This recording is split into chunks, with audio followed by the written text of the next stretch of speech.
So, right. Now I'd like to hear a bit about, in your opinion, what is the primary factor contributing to the success of your marriage? I'll let you take this. Interesting. Interesting. Could you actually tell us what the definition of success is that you're working with? Yeah, well, This is not recording. My phone is not recording. I turn off the AC, but it's back on.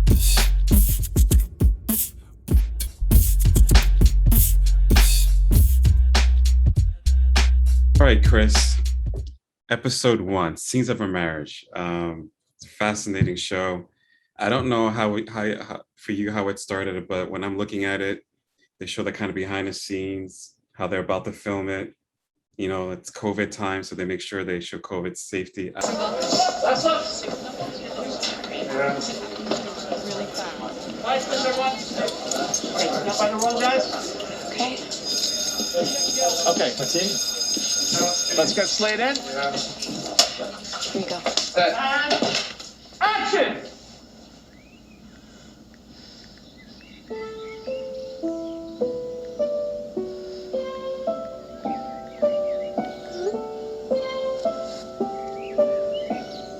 That's a unique way to start a show. Kind of, you're like, is the show starting or not? And then boom, you're in the scene. It's a very unique intro, I find. What do you think?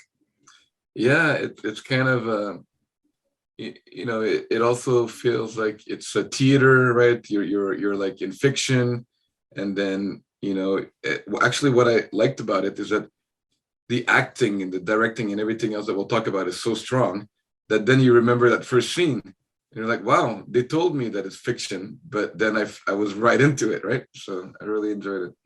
That's true. Like it makes me think of a play. You know, when you go to a theater, you said theater is the right word. You go to a play, you kind of see a setup, you know, there's a curtain, there's a stage, and then you get immersed in the storytelling because it's such a good story. The writing is really good. Mhm. The acting is really good, and you forget the stage is there. And I think they kind of, I don't know if that's intentional or not. I haven't checked the behind the scenes. I haven't read any interviews yet, but I find that an interesting way to do that, to see the actors, boom, get into it. And they transition from the behind the scenes camera to the cinema camera, and it's a really nice transition because you see the quality go up real quick, but it's the same individual. And I find that a pretty neat trick, especially as we've been trying to set up. You can imagine what it took to do that as we're doing a little webcam setup here. Our first episode, hopefully not the last. We'll get better with time, but No, for sure. We're enjoying this conversation. I had also, to talk about the first episode. There is actually an interview, so kind of the camera setup also is a bit ambiguous. Is the interview part of the camera setup, and then in the other 2 episodes that we also talked about, and there's 5 in total, but we're trying to do. Okay, guys. Here we go.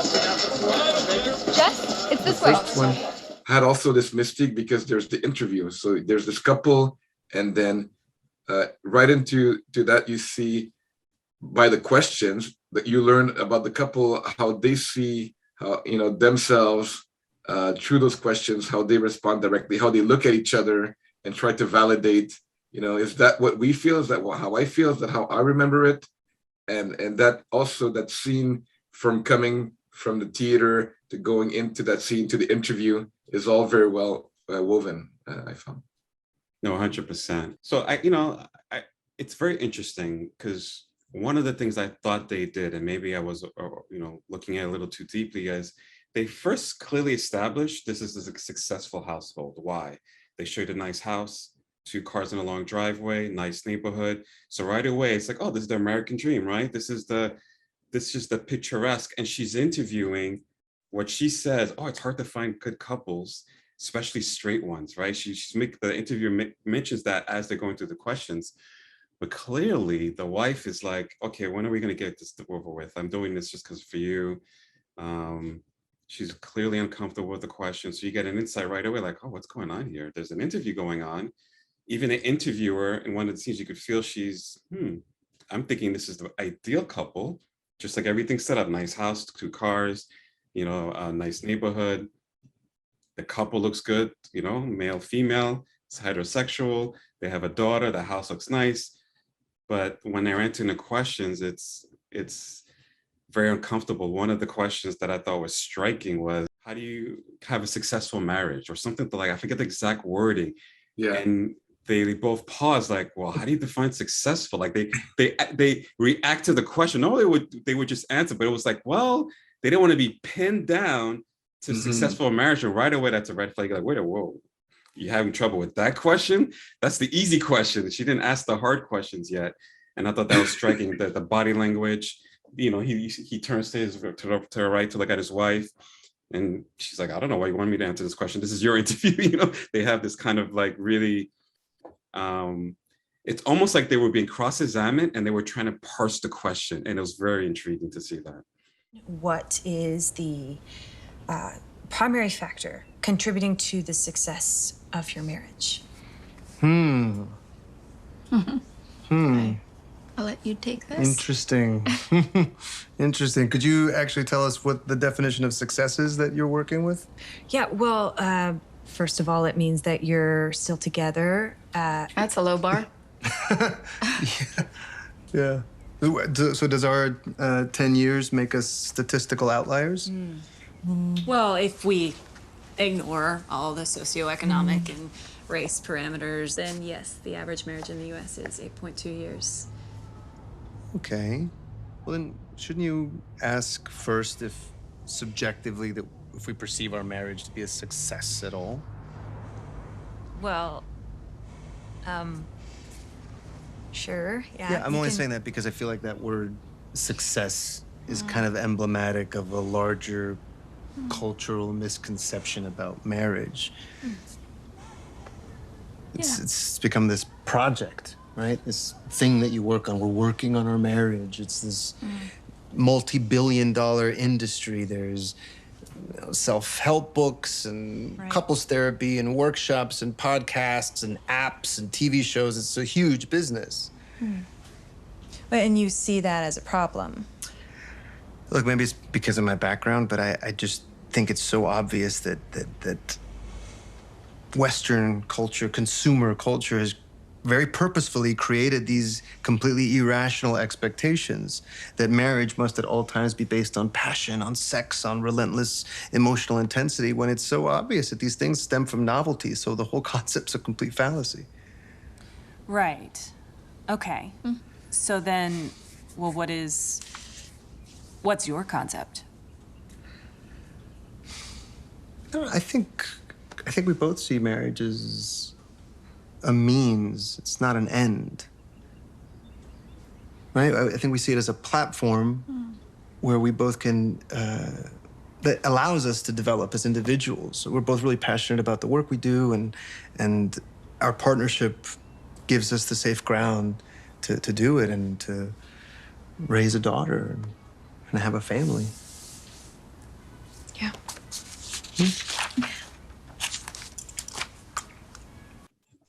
The question was, how do you have a happy marriage or successful marriage? I don't remember the exact verbiage. I don't know if you do. And, you know, the couple's struggling to answer. They're parsing the question. You were going to comment on that. Yeah, so I felt that, you know, you also get to learn about their characters. And to me, it's not dismissive. I think they're both very intelligent, intellectual, and it's more like semantics. You know, he's a professor, you know, and he's like, you know, let's define this. And of course, it brings into finding that it's not perfect marriage. Like no marriage is perfect, as we can imagine. They kind of challenge that. I think to me, that's part of their personality that we get to discover in that question. And they're probably challenging themselves. They might see that it's successful or not, but they're also wanting to interact with what's the definition of success. And then we figure out that, later in the same episode, which is called Innocence and Panic. And also I want to talk about what you think about the title of the episode, Innocence and Panic. But when they go see dinner with another couple, and then the other couple also has some issues. So it is like, what is successful marriage? I think it's a very deep question. The interviewer asks it, and they don't just answer, they question that question, and they, what's the definition? Well, like for you, Stevens, what would be the definition of a successful marriage? Yeah, I 100%. It's funny you mentioned the next couple, because if you recall, the interview just flows into the dinner, like in the way they did the show. Like you don't even realize when the interview stopped and when the dinner started, which at least for me was a little jarring. I was like, wait, did they answer? And I forget what the question was that transitioned finally to the dinner. Do you remember? No, yeah. It was a particular question that was left hanging, and they were like, can you believe she asked that? I think it might have been sex or something to that effect. I don't recall, because they were like, can you believe she asked this question? And we didn't know how to answer. And then, that dinner, I'll get to the dinner in a second, but back to the questions in terms of what's a successful marriage. I think what was interesting is it's not just the parsing of it. I understand it's different to everyone, but it was the fact, I thought they were comfortable with the question being asked. That's what I'm getting at. It was like, why would you ask that question? They go to the interview, what's your definition, instead of themselves saying, well, this is what I think, and this is how we feel our marriage is successful. This is what we do well. This, instead of just them and the couple having this thought, it was almost like, who asked this question, right? Or why would this be a question?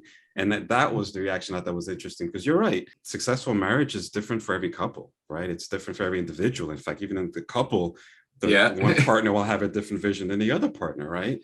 But they were just like, why even ask the question was to me the more interesting the reaction. And it's because they don't want to answer that question. That's what that's what you find out. That then the answer is scarier than deflecting the question. Like, it's better to parse it than to answer, because the answering of that question, not to give any spoiler alert, but you get an indication why that question is such a scary question for both of them, for different reasons. And that's why they parse it. And that's why you can see the scene switches over, because even as the viewer, you want to get out of that tense, uncomfortable interview into something that's more initially playful. They're having drinks, they're having dinner, they're talking about things as two different couples at a dinner table, and then you find out a whole different type of tension. I don't know if you want to talk about that. The other thing that I love about the intro scene is really, the nonverbal. And that shows the level of acting of both, Jessica Chastain and Oscar Isaac.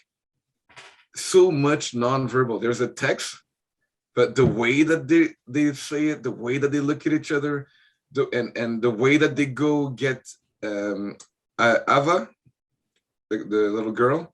So the daughter is crying. They're going out to eat. Everything, the nonverbal is really amazing. You see the actors shine, and the script is of course amazing. I did watch the original series from Ingmar Bergman. It's based on that.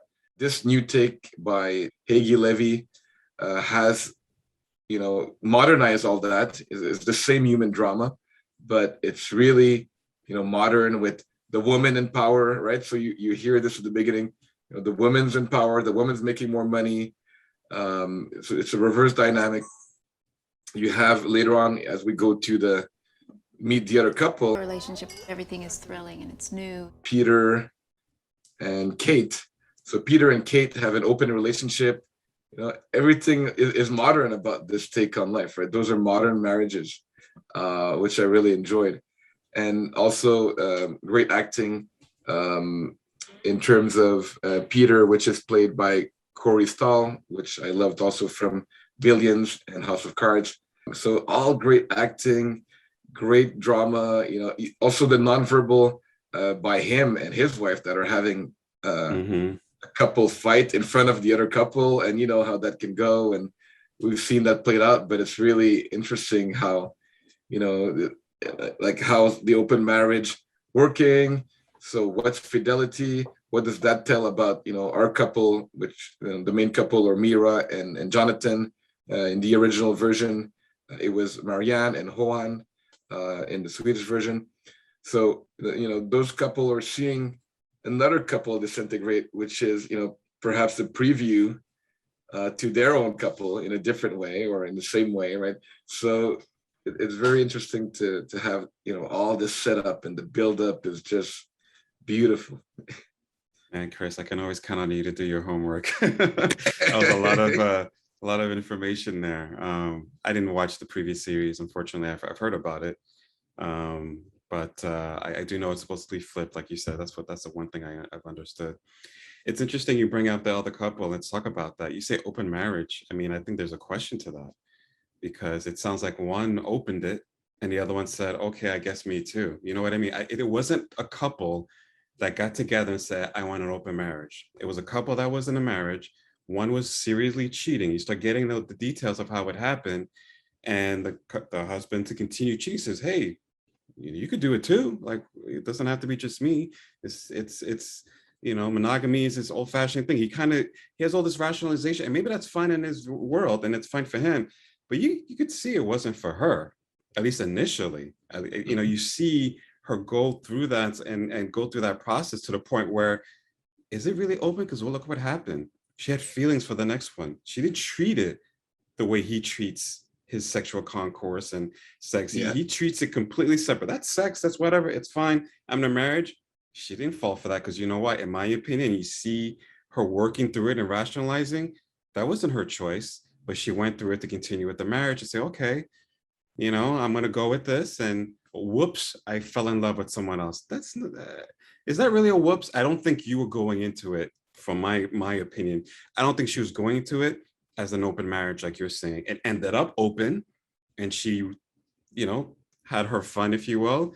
But guess what? She wasn't going in it with the same rules, if you will. And now she's in this different kind of state that he is, and now it's causing tension. Somehow he's jealous, which is comical in a way. But I know, but in another way, you understand, because how she's reacting, like that's the part that's bothering him. Her feelings and her, you know, reaction. She alludes to very, very briefly, and I don't know if you caught more, that he's had similar reactions in the past. So she's like, how would you even react to me? Because you've had all these reactions. How dare you even question what I'm feeling? You've had so many in the past, but it's not clear, because he kind of dismisses it. Yeah. This is not the same. You know, how dare you even bring those up? You know, this is not the same. Look at you. I think you got it to, you know, to the point. And I think that's also maybe, you know, not always the case, but of course, you know, predominantly men can maybe more separate sex, and women get attached more, right? And, you know, that's not this generation, but in that case, you can I think see it's more about what they came in with. Like, she came in with one expectation, he came in with a whole different one. To me, that's more the disconnect than the male and female thing. I think it's about expectations. We know that's what determines whether you're happy or not. For a lot of times, that determines whether you're satisfied and what you expect. And now the rules were changed, so I think it's more that. And she's adjusting, which for him, in my opinion, this is his modus operandi. He didn't have to adjust to anything. In fact, it's exactly how he wanted it. Well, with her, I'm not so sure, and I think that's why she's struggling. And I think there's, you know, very great drama there, and again, this seemed to kind of give a preview, you know, on what is brewing for the next episode, on the flip side, right? In a different kind of way, but and which is interesting is that we learn later that Kate and Peter, you know, basically they stuck or whatever, they're still together. We learn later that they're still together. So it worked for them, even though it was tough.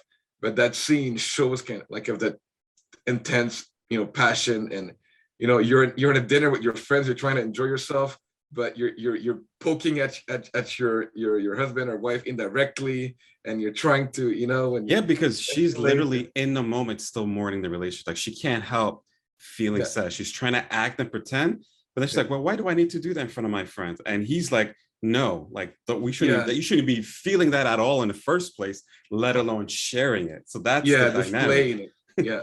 Why are you displaying this? Like, F this guy or whatever. That they shouldn't be that serious. He's like, well, I'm feeling it. So what? You know, deal with it, right? She literally says that, or something to that effect. So, and the couple, it's interesting. Like, you're right. We've all been there where you're the other couple, and you're like eating, you're drinking, they're still doing that. It's like, okay, I don't know what to say here. I don't want to get in the middle of these two either, but Yeah. maybe they'll work it out. And it's that it's not just the acting, because I do think, like you said, the writing, I think the writing is critical, because you've seen screenwriting, right? They don't just write what the people say in terms of the script. They write the scene, they write the Yeah. drama, they write how the mood, like if and you could tell this was really well written, because then the actors have this material, they know how to make, but also the filmmakers, because the way they cut to the scenes, you have the body language, you have to cut to the wife who's angry, and you have to cut to him. He's drinking, he's trying to like enjoy his drink, and now he's not enjoying it anymore right away. Just that flip of a switch, like, hey, I'm having a good time, chill out. Don't even bring this up. Like he went from happy, jolly to boom, like, hey, you're messing up a good night now. Like, it's not that serious. Yeah. And she's like, how dare you say it's not that serious? Like, who the f you to say, to tell me how I should feel? And right away, like, just like that. And that's good writing, and actors are able to take something that's there and elevate it. So I think it's a beautiful dynamic there. And I'm watching it and I'm getting tense. Yeah. Like, I'm like, oh my God, like this is like you feel like you're in the room. Like you're like, oh my God, this is a serious, you can't take your eyes off. You're not going to the bathroom, you're not getting a snack, you're just watching the screen. And this awesome. Reminds me a lot of this beautiful Scandinavian movie called Majeure. And it's about this an avalanche in Switzerland, and there's an incident, and then there's two couples and children, and there's also like scenes like that when the couples are fighting in front of the other couple and trying to, very powerful scenes, because you also have the friendship, you have, and we saw eventually that they break off, like the guys talk together and the girl goes with the other girl in the room. They try to lower the temperature, exactly. Yeah. And then to support, and because at first they're like not saying, but then they're trying to help, and so yeah, it's a very good dynamic, and it gives more background, and for the next two episodes, there's not really any other actors, right? So it's more the couple and a lot of just dialogue, but that scene kind of set up a lot of things in terms of them interacting with others. And yeah, 100%. Very beautiful. So that's the second chapter. I think this episode has 3 chapters, or maybe you want to say 3.5, right? So chapter 1 is the interview. Chapter 2 is this dinner dynamic, which we could go into full details, but we're going to encourage people to watch it. We're not going to talk about every single scene. But then the final chapter is really tough, really interesting. So I'll give you some insight when we're watching it. So spoiler alert, people are going to have to watch the show, but we're going to have to talk about some of the details. She announces she's pregnant, right?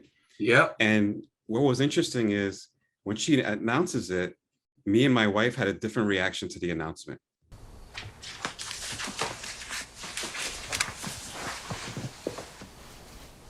What is it? Okay. Right? Because right away she said, because you know how, if you remember, they're talking about, oh, you are, and clearly she's waiting to see his reaction, but you're not sure of hers. At least I wasn't, I'll say this. Yeah. And you could tell he's cautious about how he should react. Like you could tell, should I be excited or not? And I leaned my opinion, and this was a dispute. My opinion, he's excited, he wants it. Yeah. But he's afraid to be excited and wants it because he's afraid to put pressure on her, but he's not quite sure. So they had this long conversation. For those viewers, you definitely have to watch just for that scene alone and what happens. That is riveting acting, riveting human, real emotions of a very interesting thing that can happen. And they're trying to figure out, what should they do? Is it something they want, the whole thing? And before it cuts to the next scene, which is amazing and very interesting, me and my wife actually paused it. She was like, do you think she wants it? Do you think they both want it? And I said, I think she's 50-50. I think he wants it. Her answer was, she definitely doesn't want it. And he might want it. I'm like, you sure she definitely doesn't want it? Absolutely not. I could tell right away. I'm like, which was interesting. Because to me, I was like, I always think she's 50-50. Yeah. But as you know, in the next scene, we found out exactly where she was at. What were your thoughts? I thought that, you got it, super, I agree with the first, he's afraid. He wants it, that, I got that. He wants it, and he's afraid. And again, that's the testament to the writing and the acting, that, they're saying something, but you feel all those emotions, right? Exactly, 100%. And the tone and the what, and the hesitation. Even though he looks at her, like you see him looking like, do I hug you or do I don't know. So amazing scene, as you mentioned. And yes, I felt that she was considering it, but I would, give it maybe 10-15%, not 50% of her wanting it. Yeah, you can see. My wife said 0. Yeah. She thought for sure she was. It's her mindset was she was looking for a reason to consider it, and there was never one. She was against it from the minute jump. The minute she saw it, she was like, "Oh F, right?" And I guess I'm gonna tell him I don't want it, but let's see what happens. That was kind of her interpretation. So it's, and I wonder, Chris, is it? You tell me what you think about this. Is it us being men seeing it from the male perspective, and her being a woman seeing from the woman's perspective that she saw that had different insight? I don't know. I thought that was interesting. No, I think I got similar to your wife's take. I think it was, Okay. I said 10%, but it could have been 0. I'm just saying 10 because if it was really 0, maybe she, may, like you hear of those things. There's women that get aborted without talking to the husband or the guy, right? So to me, that had been like 0 or, So there was at least wanting to talk about it. She did open a dialogue. So yeah, what she said, your wife saying, waiting to be convinced, maybe she was thinking, hey, and then we learned like how she was, later in the second episode, more things about her, and I think she was waiting for something from him, and that could have been with the kid or with sexuality or with other things, but she was still in that mode where, okay, I'm waiting a little bit, I'm against it, yes, clearly, but I'll give you a chance to convince me. Yeah, that's my take. It's interesting. So you're closer to her. I really, not to say I'm holding to my 50-50, but I really thought what you said, which is she brought it up. B, I counted the days. It took 10 days. If you look at if you follow, it took 10 days to get the abortion. Maybe it took time for an appointment, whatever. But I thought she talked about it. I get a sense because of his face at the end. They talked about it for 10 days. Because he's exhausted and he's no longer verbal. If you pay attention, I feel like he's talked out, he's emotioned out to the point he doesn't even know what to say or react anymore. So I get a sense that, and they also mention it. They say we've looked at all the options, all the angles. 100%. Right. Exactly that. That's why I disagree with. I mean, I think it's a good point. I could be wrong. It's not about right or wrong, but I still thought it was higher than 10% or 0. Looking at it, I just thought she really considered it. She thought about it, and then you find out there's some scars from the past that are, in my opinion, that really prevented her from moving forward with that, and what was going on in her life at the time as well that we find out in the future. I think it was those two things, but I think there was a big chunk of her. And and I think as a woman who's carrying that really was like, I shouldn't do this, I don't want to do this, but I must because of these reasons. And if you recall how the season ends, to me, it shows that there was a part that still wanted it, but because of where she is in life and her scars in the past, she couldn't. And that's why I think it's more than 0. Okay, 10%. I see some of that. We'll talk about the scenes. So the abortion scene, abortion clinic. In the room. I don't even know if it's a abortion clinic. It sounds like it's a doctor's office. Like it's more personal than But they're there with the nurse or the doctor, and it's gonna happen, and just the interaction of the two. Like when you mention, like you feel the husband is there. But let me ask you a question. Did you know it was an abortion clinic right away? Yeah, right away. Yeah. I wasn't sure because we were like, what's happening? Like, is she gonna get a sonogram? I really didn't know at first. Yeah, when I kind of knew when I saw his face. Oh, okay, yeah. I saw his face, and we were like, oh, we know what's gonna happen now. Yeah. That's how powerful how they did that. I saw his face. I said, oh shit, because he comes late, like kind of late-ish, if you recall. Yeah. I said, okay, I know what's happening now.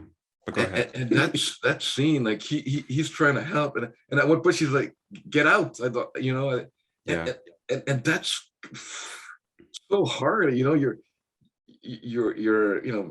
however you want to be pro or against abortion, but you're killing your kid or you're aborting. So that's already hard. And then the person that you're doing this with, you choose to do it, they're not there, and they're not connecting. And like he goes to get something to, out of the room, and like all these emotion and this, like, nonverbal again, right? He's there, and he's like, yeah, it's okay. And you see in his face how devastated he is, right? Devastated, absolutely devastated. And I think, to me, that's a scene, in my opinion, as a male, as a man, where depending on what you've experienced in life, you're going to feel all different kind of things, So if you've been in a situation where you've had children, you're going to feel a certain kind of way. I think if you haven't had children, you're going to feel something. And if you've been through this particular scene, you're going to feel it.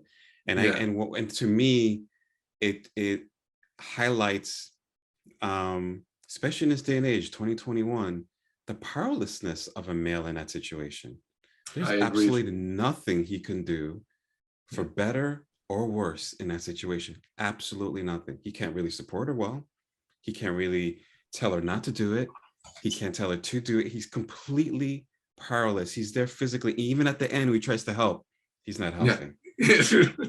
Think about that. And that adds to the pain he's feeling on top of the pain of what she's about to do. It's a double pain. It's to feel powerless, to feel the pain of what's going to happen, and to feel the pain that you can't even, you're there, and like he can't wait to leave in a way at the end of the scene. It's like, okay, what's the point? Yeah. And going back to the dynamic where my body, my choice, right? Women are able to have abortion, but there's not so much consideration about the father to be, and should there, and how is that, and but again, at least in that situation, they talked it through, but it was clear that she was more, the one that led the discussion to that conclusion. But at least there was some talk, right? But even that, it shows a dynamic, as you mentioned, that the men, the fathers, the co-creators, has less choice in that situation in all aspects, right? Exactly. Exactly. And quite honestly, it's a tip to you as the viewer of other power dynamics that are different than they used to be. We know in other parts of the world, women have zero choice. They have to pop out kids like they're cows, and they're like litters. It's the flip, right? Well, in the society, she does have a choice. She does have power over her body. And, we're going to find out in the future, but you get a true sense that the first child, the first birth, was not all roses. And she has a child. So like she has no children, and she has a reason to feel a certain way, outside of what's going on in her personal life. So again, my body, my choice, but it's, I think how it affects the biological father, if he's interested, doesn't get talked about enough, to your point. And I thought it was great to see that he was there. It was great to see how he felt about it. And it was great to see that for a lot of men, they're just in a situation, they have zero power over it. And this is what it's like. Yeah. And then I want to end with the ending, right? So the ending of the episode, the ending of the scene, you mentioned it, right? The abortion is done, and you see, the woman's perspective on someone who clearly was the person that was, more favorable of the abortion from the get-go. And you said, some things from the past or whatnot, but it's just an experience that any person who's lived, you cannot say, I'm happy that this happened, right? 100%, so it's a lose-lose situation. And then you decide to do that. You feel responsible. You may be relieved somewhat. Maybe we'll explain like a extraneous rape case or things like that. But by and large, you have this feeling of guilt, of remorse, of sadness, and it's really well expressed. It's, cinematography, the small minimal sound, like you just feel that, okay, this is how it feels. and without judgment, right? It's not again, it's not pro or against abortion. There's nothing. It's not political. It's just human feelings in those situations. That's beautiful. Absolutely. But I do think, because we live in a society, the judgments are in our back of the mind, and that's part of the feeling, right? Yeah. You know, especially if you remember the religious undertones and stuff there. So that's all mixed in like the stew of emotions. And So what that's what religious undertone are you talking about? He's Jewish. Oh, yeah. That seeps in over, that bumps every once in a while, if you recall. Yeah, it is a recurring New York Jew. Yeah, it is important. Absolutely. And that's part of the guilt and how she thinks because of him. And anyway, we can go on and on about that. Yeah. There's a lot of levels to the show. The name of the episode, Innocence and Panic, which honestly I didn't catch as a viewer. So for us viewers, something to look out. Chris caught that. Chris, talk about that. Innocence and panic, two different words, kind of at the opposite. And but that's the episode, right?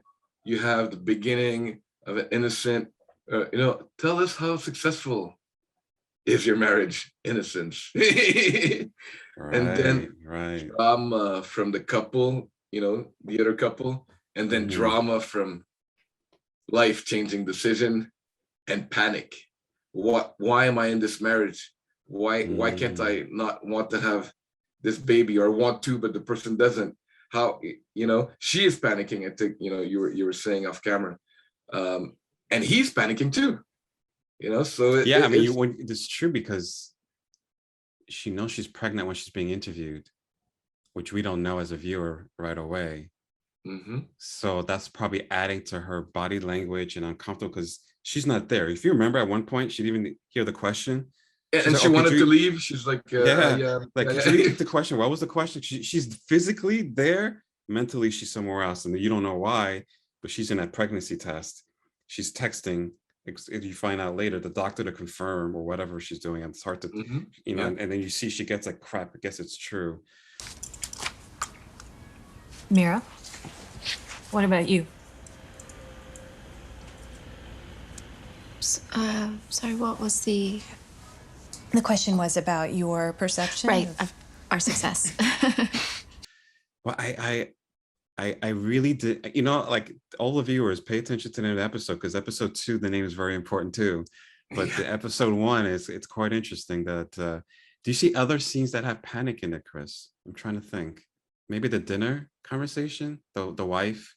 I don't know. Or actually, they kind of both panic. Maybe if we really use that word, I don't know. Yeah, we would say maybe that Kate and Peter are panicking, while Mira and Jonathan are more calm in that, right? Yeah. So, and then you see that they are panicking in such a internal boiling way, right? You never, like in the couple, you see Peter is like, you see.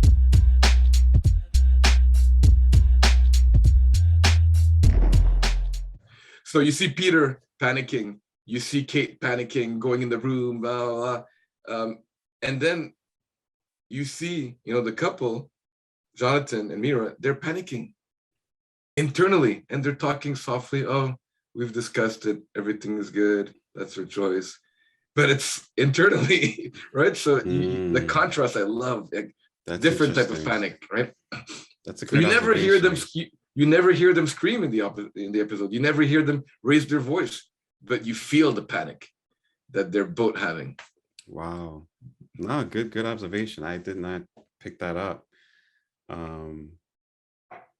You're making me think more. That interview is really Innocence, isn't it? Because it's the calm before the storm, for sure. Yeah. Good stuff. I think that completes episode 1.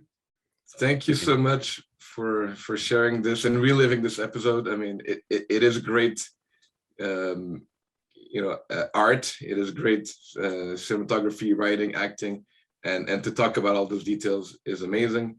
I urge the viewers to watch part 2. That's coming up. We're going to do all 5 of them.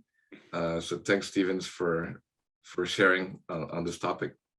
Thank you, Chris. It's been awesome. And I think as we go forward, you and I are going to diverge on some of our opinions. as it goes further, because it gets even more interesting. So everyone just stay tuned. Great. I did find it interesting that they were confirming pronouns. That was the first for me. I was like, wow. 2021, right? I'm like, we're there now that, a married couple has to confirm pronouns. But yeah, I'm still adjusting to that. Girl, you're such a good friend. Hey, No. and you're stunning.